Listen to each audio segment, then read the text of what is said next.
Assalomu alaykum aziz o'zbek oilalar. Sizlarga Germaniyaning Frankfurt am Main shahridan alangali salomlar.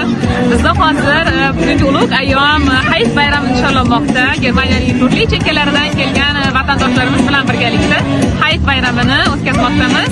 Shu o'rinda barchangizni bugungi ulug' ayyomimiz bilan chin qalbdan tabriklaymiz. Ilohim oilangizga tinchlik, xotirjamlik va farzandlaringiz, yaqinlaringiz yuzdan kulgu tabassum arimasin. Stuttgartdan Aziza, bugungi muqaddas Ramazon oyi Hayit ayyomi bilan barchangizni tabriklayman. Oilangizga fayzu barokat, sihat, salomatlik tilab qolaman. Barchangizni muborak Hayit bayrami bilan tabriklayman.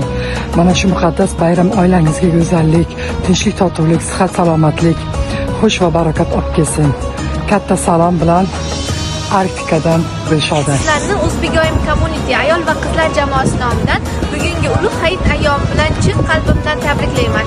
Sihat, salomatlik, o'qish va ishlaringizga omad tilab qolaman. Hanover shahridan Mardona. Keyingi mana shu kunlarda ham eson omon birgalikda yetishlik nasib qilsin. Barchangizni bugungi bayram bilan yana bir bor tabriklab qolamiz.